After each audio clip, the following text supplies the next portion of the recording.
Good evening, everyone, and welcome back to my channel. So, I'm gonna wait for you guys once again to pick up the notification that I'm already online, and then I'll be starting. Our topic for tonight is all about criticisms. So, yeah, I'll wait for you to find out that I'm here, and then we will be starting in a bit.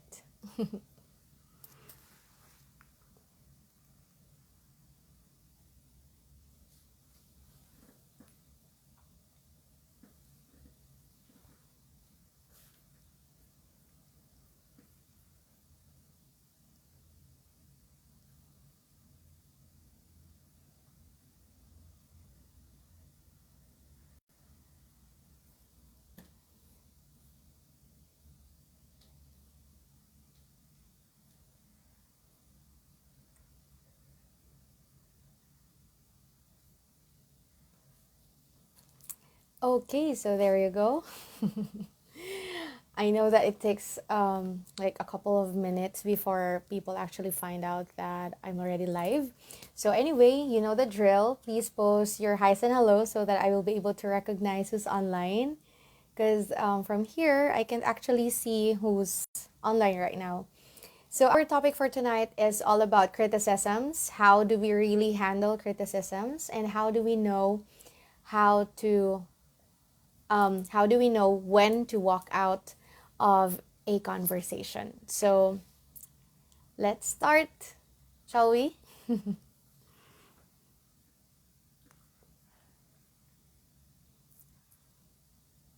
Okay, so once again, our topic for tonight is how to handle criticisms.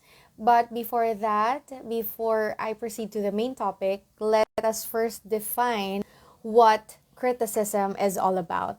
So, of course, we have to define what criticism is kasi syempre there are so many definitions, there are many definitions out there, but for the purpose of this conversation, the definition of criticism is from Oxford Languages. That's what I took. So criticism is the expression of disapproval of someone or something based on perceived faults or mistakes.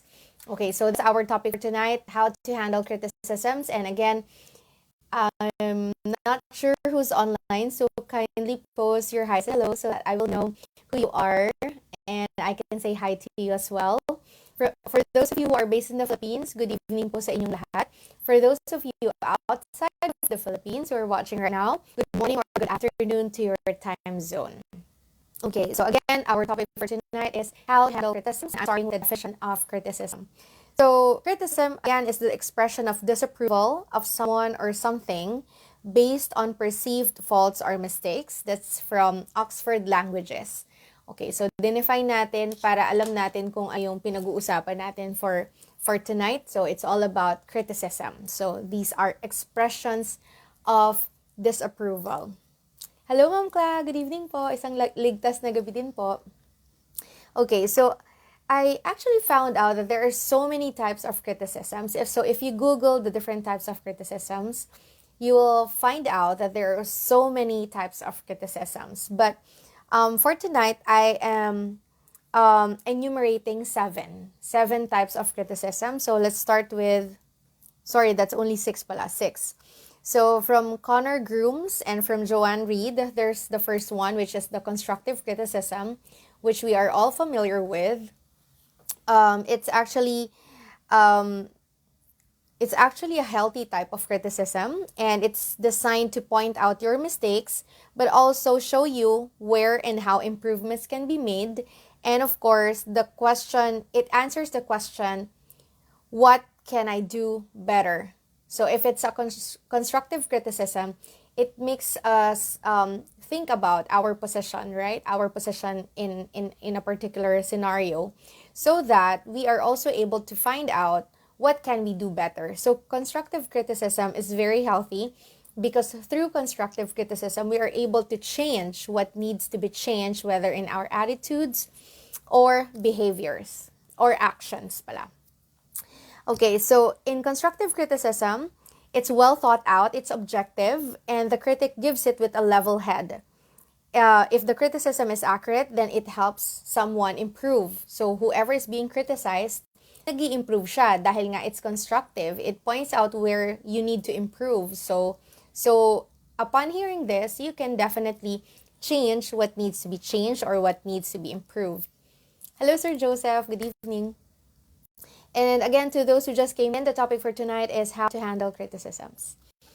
Okay, so the first type of criticism is constructive criticism, and then there's the next one, which is projected criticism. That's from Connor Grooms.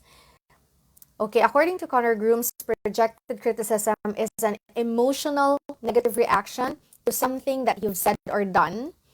If someone rants about how irresponsible you are, it's because you did something that emotionally threatened them. So it's called projected criticism. So kumbaga, itong projected criticism, sinasabi to sa'yo kasi it's a response sa nauna mong action towards a person. So for example, kung meron akong nasabi na hindi ikinatuwa nung kausap ko, then sisimulan niya akong i-criticize. And that's what we call as a projected criticism if the criticism is based on emotion or a negative reaction. Okay? Hello, Sir Hello, Sir Sanglay. Good evening po. Ayan. Another type of criticism is factual criticism. Ito naman, according to changingminds.org, factual criticism is obviously factual. It points out right and wrong facts. So, factual, kung ano yung nakita, yun yung sasabihin. So, kaya siya factual criticism. Another type of criticism is evaluative criticism, which actually points out good and bad. Okay, sa inyo po, please feel free to comment whatever you feel na kailangan ninyong i-comment dyan, which is related to the topic. Again, the topic for tonight is how to handle criticisms. So, at this point in time, I'm just enumerating the different types of criticism. Okay, so evaluative criticism, it's pointing out good and bad. And then there's another type of criticism which is actually very unhealthy. Ito naman yung tinatawag nating destructive criticism. Umaalog yung camera ko. Okay, nasasagi ko siya. Okay, so when we talk about destructive criticism, it's very unhealthy because it shows that the person or object has no worth or validity and it is meant to tear you down. Okay? So, pag sinabi nating destructive criticism, ang purpose talaga niya is parang sirain ka or siraan ka. So, kaya siya tinatawag na destructive kasi nakakasira siya. Okay? And another type of criticism, okay, watch out for this. And you really have to pay attention to this because this is very common. This is very common na ginagawa nating lahat. This is called self-criticism. And self-criticism is that little voice inside your head that keeps repeating to you that you are not good enough, that you are never going to be able to do this and that, and this fills you with self-doubt and a toxic attitude. So you really have to be mindful about the way that you talk to yourself. I always say this in stress management classes whenever I'm teaching stress management. You really have to point out, you really have to call yourself out. Kailangan mong sabihin yung sarili mo, ano ba yung mga sinasabi ko sa sarili ko? Kailangan mo i-filter. Maganda ba itong sinasabi ko sa sarili ko or hindi maganda? Okay? So, because sometimes we tend to criticize ourselves too much and eventually, nagde-decline yung self-confidence natin because of that. So, it's essential for us to identify what are the words that we're using when we are talking to ourselves because, get this, we are always talking to ourselves. Most of the time. 'Di ba? Kapag wala tayong ibang kausap, nag-iisip lang tayo, kausap natin yung sarili natin. And sometimes, we tend to criticize ourselves more than other people criticize us. 'Di ba? Mas nilalait natin yung sarili natin kaysa sa mga tao sa paligid natin. So, make sure that we are talking to ourselves in a positive way or in a constructive way and not in a destructive way. Okay? So, yan po yung iba't ibang klase ng criticism. So, alin po ba dyan ang nakaka-relate kayo? Again, the types of criticisms: constructive criticisms, projected criticism, factual, evaluative, destructive, and self-criticisms. So, yun yung mga iba't ibang uri ng criticisms. Okay?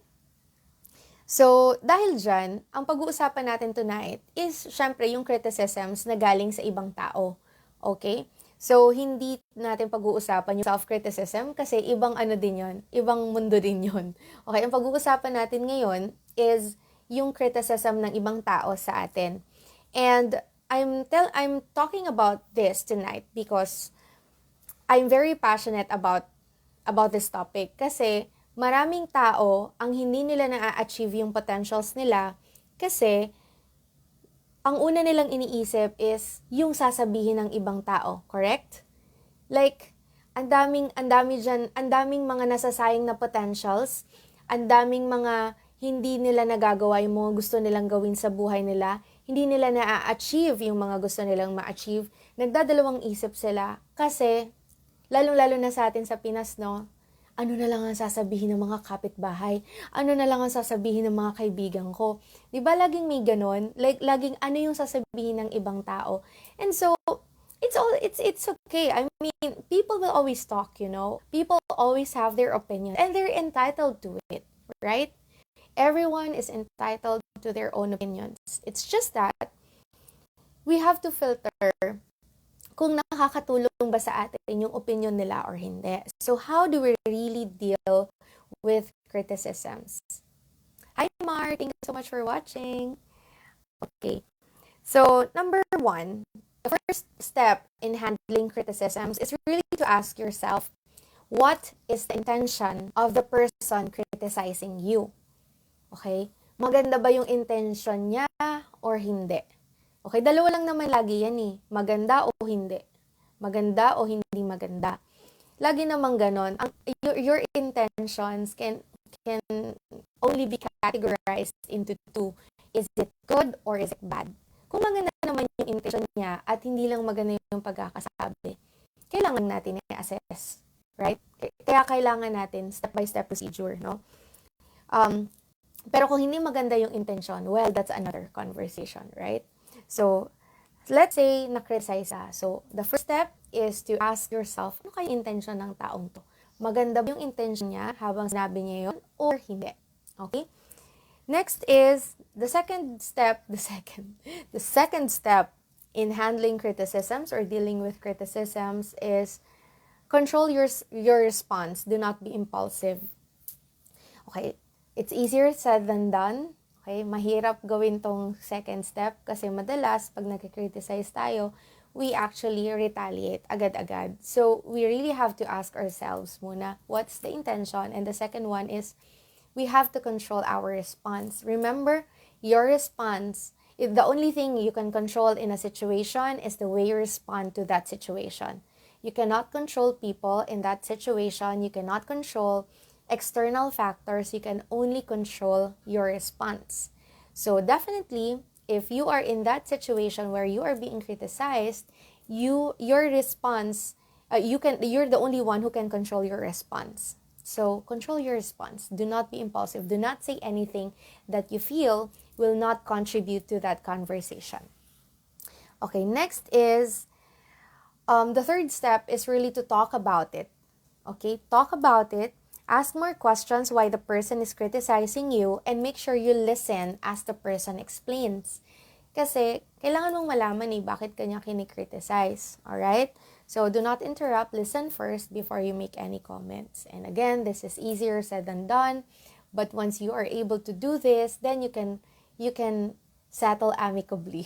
Diba? Sabi nga nila, always have an amicable conversation or always have the thinking that you can agree to disagree, right? Meaning that hindi lahat ng oras makakasundo natin lahat ng tao dahil magkakaiba-iba tayo ng perspective. But that doesn't mean that we should not listen to other people's perspective. Okay? Next, the fourth step is to ask yourself, meron bang katotohanan doon sa criticism? Are the criticisms true? Are there truth? Is there truth to that criticism. Sorry na, nakabraces ako. Hirap mag-pronounce ang T-R-U-T-H. Okay. Truth. Okay, is there truth to that criticism? Meron bang katotohanan doon? And it takes a lot of honesty to accept. Okay? Or to accept or to even recognize it before accepting it. Okay? So, it's really, honesty is key. Kailangan honest ka sa sarili mo kung totoo ba yung sinasabi sa'yo, tungkol sa'yo or hindi. So, kailangan mong tanungin yung sarili mo dito. It takes a lot of courage to recognize. It takes a lot of wisdom and courage to recognize that you actually have a flaw. Okay? And remember, no one's perfect. So, lahat tayo may flaws. So, honesty is really important. Kailangan mong tanggapin or kailangan mo munang i-recognize kahit di mo muna tanggapin. Kailangan mo munang i-recognize meron bang mali doon sa ginawa ko kaya may nagkikriticize sa akin. Next. Okay, be humble in accepting your flaws because as I've mentioned earlier, nobody's perfect. So, yes, be humble in accepting your flaws. Okay?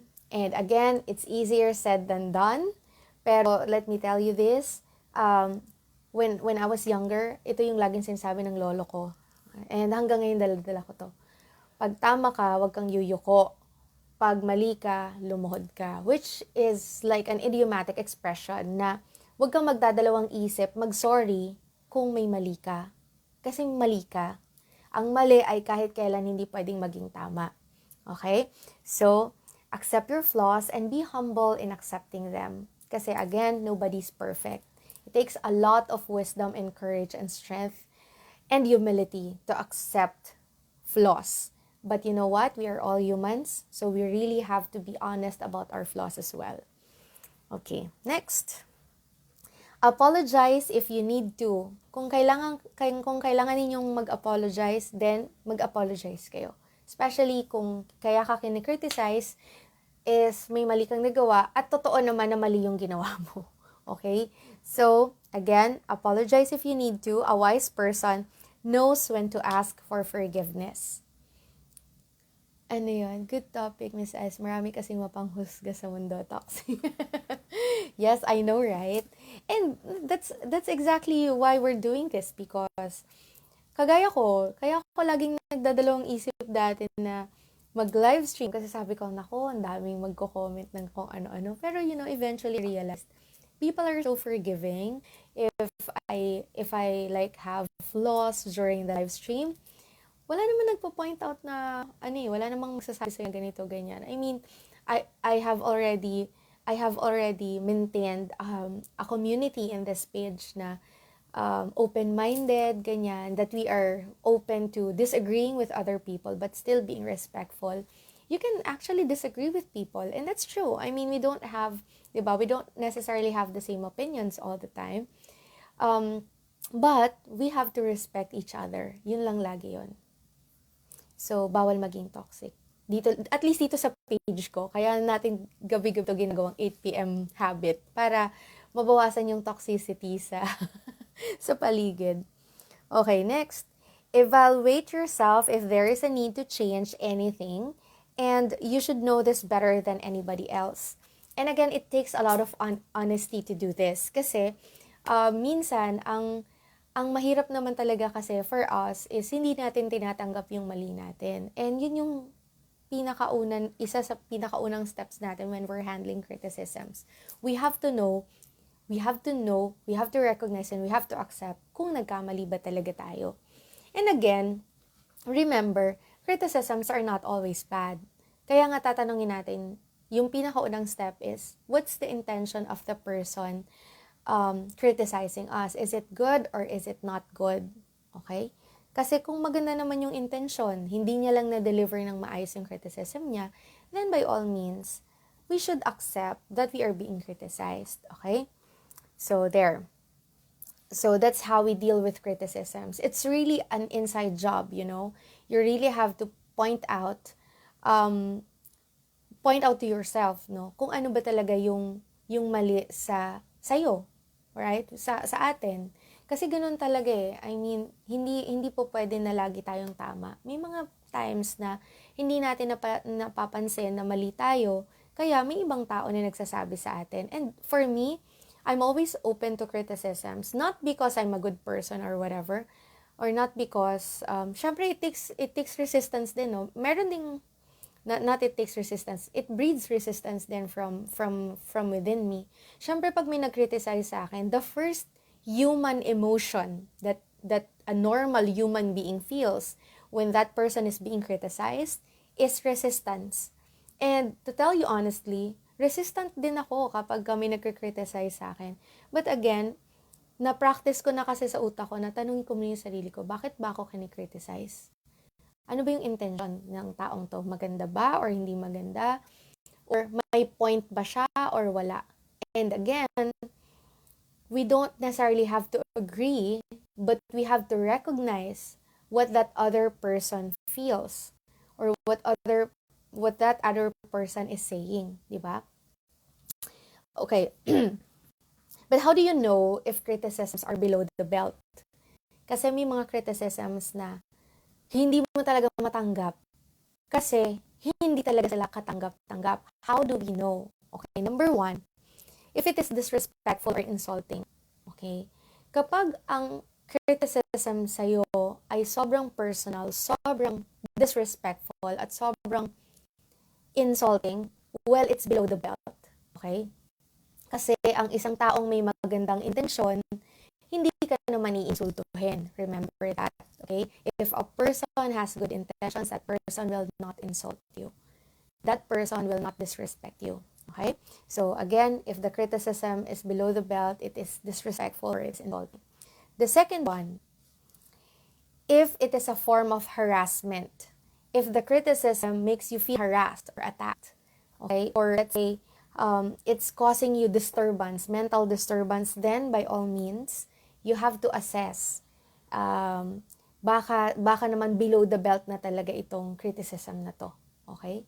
So, yan. Next is if it makes you feel unsafe. Kapag yung criticism ay hindi ka na, ano ba tawag nun? You don't feel safe anymore. Like, feeling mo para kang nawala ng dignidad. Parang ganon. I don't know how to put it in any other words. But that feeling of being so low na parang feeling mo wala ka ng karapatang mabuhay sa society. Yung ganong klaseng feeling ng unsafe. So, definitely, the criticism is below the belt. Okay? Comment from Sir Joseph, kapag sinisiraan ka na sa ibang tao, yep, that's true. At kapag nilalait ka na at pinagtatawanan, yes, that's true. So that's number one, it's disrespectful or insulting. Okay, remember that if you are to be criticized, you have to be personally criticized. I mean, personal meaning ikaw mismo yung nakakarinig at hindi ibang tao. Kasi kung talagang mabuti yung intention para sa'yo, then dapat ikaw yung pagsasabihan at hindi ka ipagsasabi. Okay? Kasi magkaiba yun, no? So, dapat ikaw yung pagsabihan at hindi ka ipagsasabi. Meaning, dapat direkta sa'yo yung criticism at hindi ibang tao yung pinagsasabihan ng criticism na para dapat sa'yo. Okay. Next is, how do you know if the criticisms are below the belt? Okay. If it is extremely negative, that it affects you mentally and emotionally. Okay? And maybe physically din. Okay? So, kung sobrang negative talaga yung sinasabi sa inyo ng taong yon, then by all means, the criticisms are below the belt. So, you really have to recognize those red flags. Okay? So, pinaka in a very simple term, paano mo malalaman na below the belt? Kapag sa tingin mo, it's already very disrespectful. Yun lang yun eh. Kasi harassment is a sign of disrespect. Feeling unsafe is a sign of disrespect. Kasi kung talagang nire-respeto ka, dapat hindi mo mararamdamang unsafe ka. And then also, if it's extremely negative that you feel mentally and emotionally affected, then by all means, hindi maganda yung criticisms na nare-receive mo, right? Okay. So, again, please know and recognize kung ano nga ba yung criticisms na tinatanggap ninyo. or naririnig ninyo, not necessarily tanggap, but yung naririnig ninyo, dapat yung maririnig ninyo is something na makakatulong at hindi makakasira sa inyo. Okay? So what do we do so that we can, how do we really handle criticisms? What do we really do? Okay, the first one, if this happens in the workplace, then you have to talk to the person who's criticizing you. Okay, directly talk to the person who's criticizing you. If that's not possible because you feel unsafe, then by all means, you can escalate. Okay, kaya nga tayo merong mga procedures in the office, di ba? Kasi, or in the workplace, kasi pwede nating i-escalate yung concerns natin kapag meron tayong mga ganitong pinagdadaanan sa office. Okay? So, if this happens within your social circle, okay, mga friends, acquaintances, kung feeling mo yung mga criticisms ay pwedeng pag-usapan, kausapin natin kung sino man yung taong yun sa ating social circle. Ngayon, kung hindi natin siya makausap at hindi talaga tayo magkasundo, then you have the freedom, you have the right to walk away from that particular social circle. Remember, nobody should feel uncomfortable in a friendship. Kaya ka nga may friends eh. Kasi itong mga friends mong to, komportable ka with them, and aside from komportable ka, alam mo na safe ka kapag kasama mo sila. Kung hindi mo nararamdaman yung mga bagay na yun kapag kasama mo yung mga friends mo, then those friends are not worth keeping. At sinasabi ko na to sa inyo kasi this is a real talk, no? This is real talk. This is what I would say to my friends. If you feel that you're no longer comfortable in a friendship or in a social circle, then you are free to leave. Kasi we don't deserve to stay in a relationship where we are unhappy. Okay? Kahit anong relationship pa yan. Don't stay if you are unhappy. Okay? Kahit anong klaseng relationship. Remember. And of course, ito naman, if this happens within your family, yung criticisms, again, your family members will always, siguro 99% of the time, okay, 99% of the time, your family members will always mean you good. Okay? Laging pure yung intentions naman yung family members natin. Bihira naman siguro mangyari na kaya kanila kinikriticize kasi gusto kanilang saktan. Parang wala pa akong alam na family member na ganun, di ba? Yung family members naman natin, kaya nila tayo kinikriticize is because they want us to improve, they want us to, to be good or to be better or to have better lives, di ba? So, wag nating, let's not take it negatively. So, let's talk to our family member kung sino man yung nag-criticize sa atin. And then, talk about it, that you feel this way or you feel that way, di ba? Kapag sinasabihan ka ng ganun. Okay, so, if this happens within your family, if the criticism happens within your family, then by all means, establish an open communication because that is key to every relationship. Okay, that is the key to every relationship. Ever. Lahat ng relationship, whatever kind of relationship, intimate, personal, social relationship, professional relationship, lahat yan, ang isa sa mga foundations niyan ay communication. So, communicate. That's why you have your speech, 'di ba? You can also write just in case you cannot speak, 'di ba? Para malinawan tayo kung ano nga ba yung dahilan bakit tayo kinikriticize at kung ano yung intention for the criticism. Okay, so those are the things that we can do, and that, hindi man lahat 'to magawa natin, pero alalahanin po natin na again, there are so many types of criticisms, and let's also filter what we want to hear. Huwag natin masyadong dibdibin, lalong-lalo na yung mga negative criticisms na sa tingin natin ay parang personal attack. Okay? Huwag nating dibdibin yung lahat ng mga naririnig natin kasi minsan, hindi naman lahat yung totoo. Okay? Pero, syempre, we also have to recognize kung alin doon yung totoo. And again, it takes a lot of introspection, it takes a lot of acceptance, it takes a lot of humility to be able to find out what you are weak at or what you are strong at. And again, I really I really encourage you to, to find out kung ano nga ba yung say naman ninyo. Internally, you also have to check with yourself. Baka naman talaga, meron na naman talaga kayong nagawang mali, di ba? Okay, so I will share with you my personal mantra. People will always have something to say. Learn to filter what can help you physically, mentally, and emotionally. I have been constantly practicing selective listening, especially if it does not help me in any way. Okay, tinuturo ko lagi is active listening. That's true sa communication. But sometimes, especially when it comes to criticisms, dahil maraming criticisms ang hindi naman talaga nakakatulong sa atin, let's learn to filter yung mga ano nga ba yung mga makakatulong sa atin. Because at the end of the day, criticisms are supposed to help us improve ourselves, help us develop into, better people, help us become better people in general. So, yung criticisms na naririnig natin sa ibang tao, pakinggan natin. Kasi, hindi naman nga lahat ng yan ay mali. May mga, like ako, ang dami ko na-receive na criticisms on a daily basis. Pero minsan, kahit masakit, nakikinig pa rin ako kasi syempre, if this will help me improve, then why not? And again, be honest with yourself because it's really important. Kung alam mo sa sarili mo kung saan ka nagkukulang, mas madali siyang i-improve kaysa yung in denial tayo palagi, dine-deny natin na wala tayong mali, na perfect tayo lagi. Cannot be, diba? Cannot be. We cannot be perfect all the time. So we have to recognize where we lack so that we can improve it, we can strengthen it, and then we can be better while doing it. Okay? So hopefully I was able to share something that you can learn from, or something that you learned from, and also a little bit of reminder not to pay attention on what hurts us. Kasi minsan sobrang masasakit naman talaga. Huwag na ninyo masyadong damdamin or dibdibin.